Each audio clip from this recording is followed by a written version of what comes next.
Hello and welcome everyone to the Polity Primer series of Drishti IAS English. My name is Pragya. So in today's episode of Polity Primer, we are going to discuss yet another significant and important Constitutional Amendment Act which changed the face of whole indirect taxation in India. The title of our today's discussion is the 101st Constitutional Amendment Act that introduced the provisions related to the goods and services taxation in India. So in this discussion, we are firstly going to study about what is the 101st Constitutional Amendment. We are also going to understand about its background. Then we are also going to examine the constitutional changes that have been introduced through this amendment in our Indian Constitution. Then we are also going to study about the GST Council, and lastly we are going to discuss some of the important questions that are very important from the perspective of your prelims examination. So before I begin with my session today,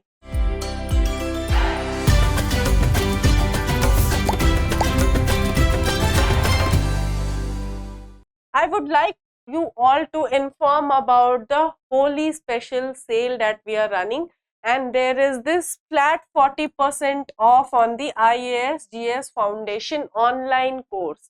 So to avail this discount, you can click on the link that is given in the description box below, or you can download the Drishti Learning app, and I would like to encourage you all to avail of this golden opportunity. Now let us begin our session and let us discuss the background of our today's topic. So basically in July 2023, we celebrated 6 years of goods and services tax, and definitely this has changed the whole landscape of the indirect taxation in India. So this brings us to the moot point of our today's discussion, that what is the 101st Constitutional Amendment that introduced the constitutional provisions regarding GST in India. So see, GST was nothing new. It was already in discussion since the last 16 years, and it was already in the discussion during the Prime Ministership of our ex-Prime Minister Atal Bihari Vajpayee. Okay. So on 28th February 2006, the Union Finance Minister announced in the budget for 2006-2007 that GST would be implemented from 1st April 2010. But this goal was not able to achieved because of certain hurdles that were there at that point of time, because the bill was then referred to a standing committee of the parliament, and then there was a lack of political consensus on the bill. So due to the lack of this political consensus, the Constitution 115th Amendment Bill 2011, introduced in the March 2011, lapsed after the dissolution of the 15th Lok Sabha in the August 2013. And GST at that point of time, though it was promised in the Union budget, but it could not be implemented.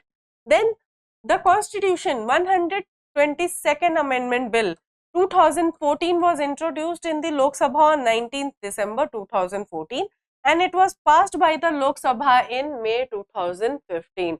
So finally, this 122nd Amendment Bill, now it is known as the 101st Constitutional Amendment Act, was passed by the Lok Sabha.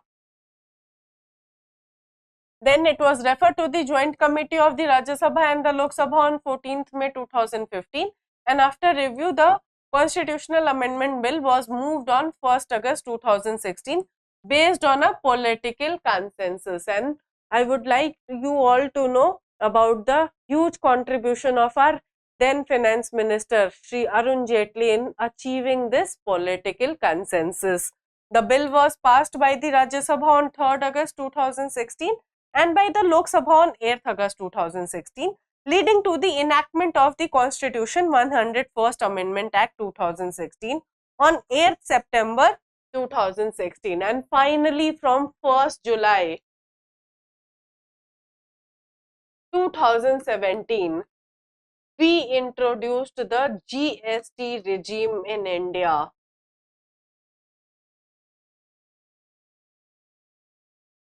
And India follows a dual model of this GST regime. And this GST regime has finally changed the entire face of the indirect taxation in India, because it was based on the motto of one nation, one tax. And it has subsumed around 17 taxes and 13 kind of cess that were charged separately by the central and the state governments. So yes, this was a very huge provision that we added through the 101st Constitutional Amendment Act. Moving forward, let us analyze the constitutional provisions that have been introduced through this constitutional amendment in our Indian Constitution. So basically, it introduced Article 246A, and it conferred power on both Parliament and state legislature to make law for the imposition of GST. So this is not the sole prerogative of the Indian Parliament. In fact, it has made some changes in the 7th schedule of our Indian Constitution. And now both Parliament and state legislatures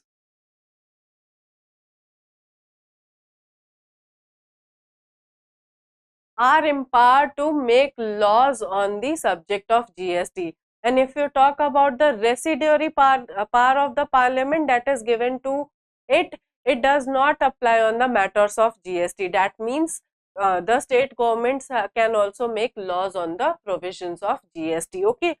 And if you talk about the exclusive power, so the Parliament has the exclusive power to make laws with respect to goods and services tax, where the supply of goods or of services or both takes place in the course of interstate trade or commerce. So only in the cases of interstate trade or commerce, the Parliament has the exclusive power, but in rest of the cases, like in the state to state cases or within the state, okay, the state legislatures are competent enough to make laws for the imposition of GST. Moving forward, it also inserted Article 366 Clause 12A. So, where is the definition clause mentioned in our Indian Constitution? It is mentioned in Article 366. And which article talks about the commencement of the Constitution of India, the commencement and short title? Let me know in the comment box below, because this is a very interesting question and it has been asked frequently in various competitive examinations. So basically, it defines the goods and services tax, and it means any tax on supply of goods, okay, or services or both, except taxes on the supply of the alcoholic liquor for human consumption. And that is why you can see that whenever you visit some of the places that serve alcoholic drinks, they still charge the value added tax. Value added tax, because it is out of the GST regime as of now. Then Article 366 Clause 26A, service is anything other than goods. So basically, service, let me explain this to you by an example. So for example, a coaching institute A is saying to the student B that, okay, take our online classes or offline classes. So this is a kind of service that is being rendered by the coaching institute on student B, okay, and that is why there is a 18%, if I am correct, there is an 18% GST on the services that will be rendered by the coaching institute to this student B. So this is an example of service, okay. For example, if any kind of professional is rendering his or her services to any kind of client, then all of these comes beyond, within the definition of service, and it includes anything other than the goods. Moving forward, Article 366 Clause 26B lays down the definition of state, and state with reference to Article 246A, 268, 269, 269 Clause A and 279 Clause A includes a union territory with legislature. So this definition is very important because it brings into its purview a union territory that has a legislature. So that will also be called as a state. Okay. Then Article 366 Clause 12 talks about the definition of goods, and goods includes all materials, commodities and articles. But this article was pre-existing in our Indian Constitution. Okay, this was not introduced by the 101st Constitutional Amendment Act. As we are discussing GST, I thought it is important to mention the definition of goods as well, so that you can understand it better. So any kind of goods you are buying, okay, any kind of commodity you are purchasing, all of these qualifies as goods, and definitely they will be under the purview of the GST regime. Moving forward, under GST, both the central and state governments share the authority to levy and collect taxes on goods and services. As I have mentioned, Article 269A provides for the levy and collection of goods and services in the course of interstate trade and commerce. And whose exclusive prerogative is this? The Union Parliament. Always remember, in cases of interstate supply of goods and services, the exclusive power rests in the hand of the Indian Parliament. Okay.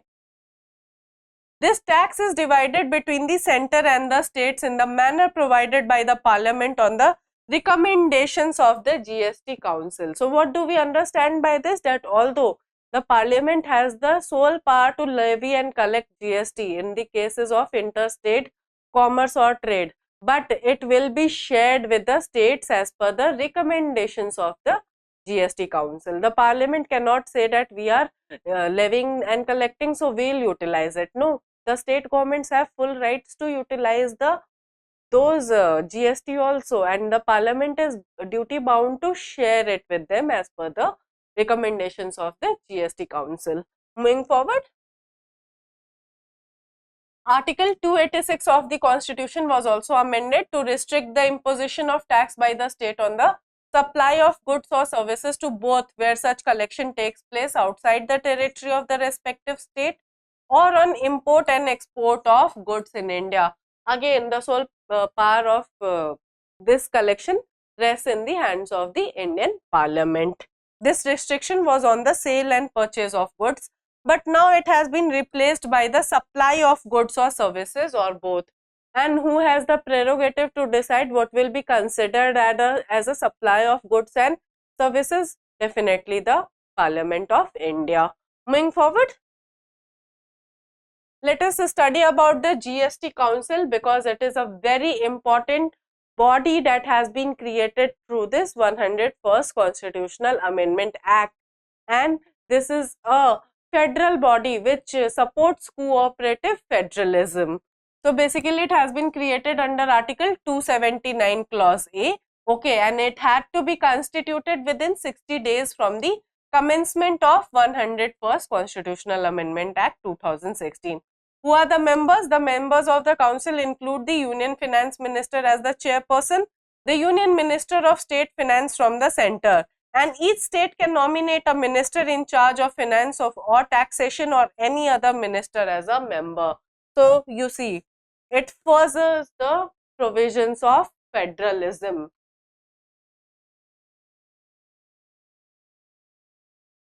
Okay. And most of the decisions which are taken by the GST Council happens on the consensus between the Parliament and the states. Moving forward, the Council, according to Article 279, is meant to make recommendations to the Union and states on important issues related to GST, like the goods and services that may be subjected or exempted from GST, model GST laws, etc., the taxation, etc., okay, the kind of special provisions for some of the states, the dispute resolution, etc. So all of these recommendations are made by the GST Council. But in a recent judgment, the Honorable Supreme Court has held that these directions or the recommendations are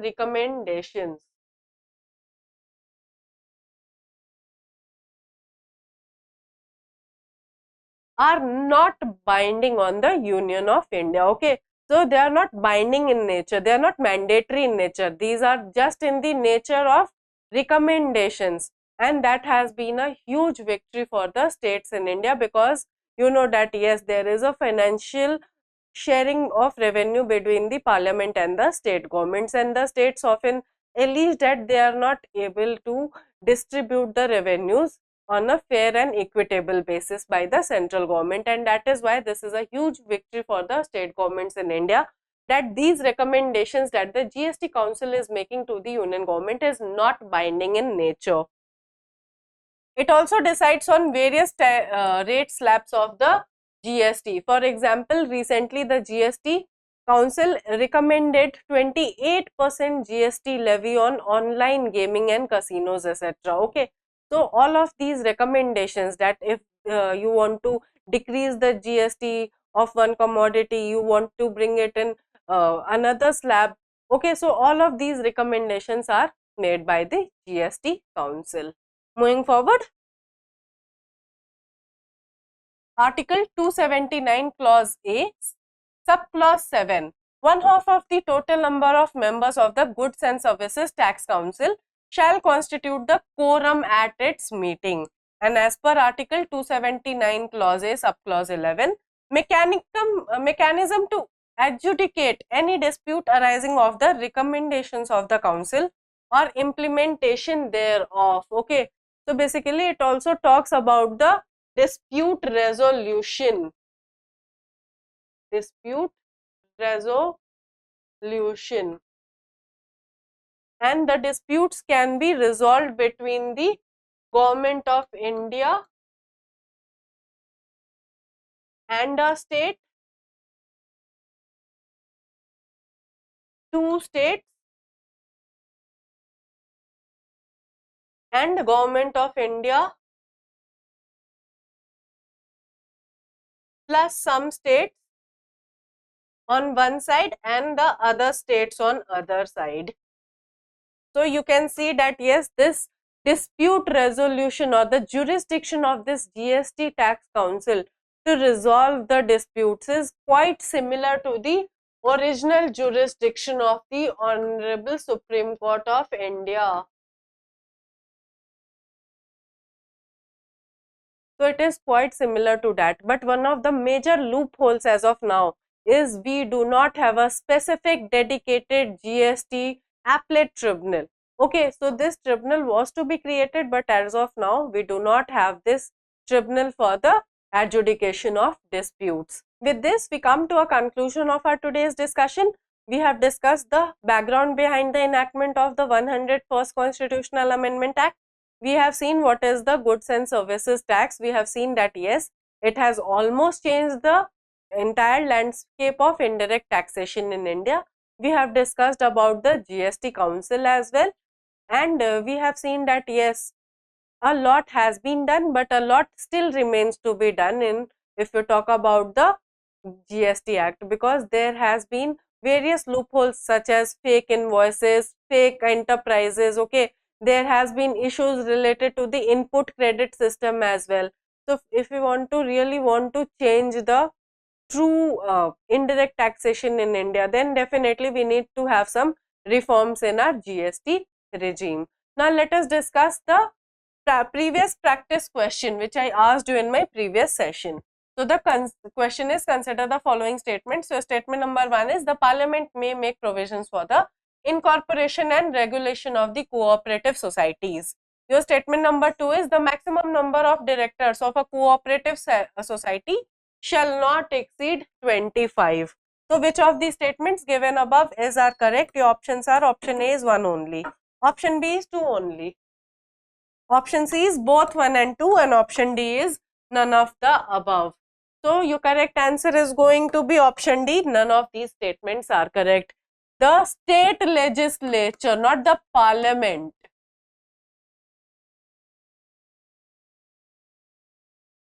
has the power to make provisions for the regulation, incorporation and winding up of cooperative societies.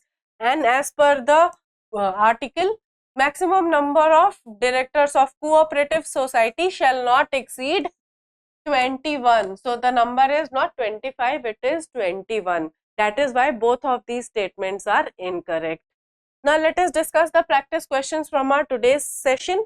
So the question is, consider the following statements. Your statement number 1 is, the GST network, GSTN, is a non-profit organization formed to provide IT infrastructure and services to the central and state governments, taxpayers and other stakeholders for the implementation of the GST. So most of the enterprises which come in the domain of GST have this GSTN number. Okay. The government of India holds a 51% stake in the GSTN. So which of the following statements are correct? So your options are, option A is 1 and 2, option B is 1 only, option C is 2 only, and option D is none of the above. So your correct answer is going to be option C, option B, 1 only. Okay.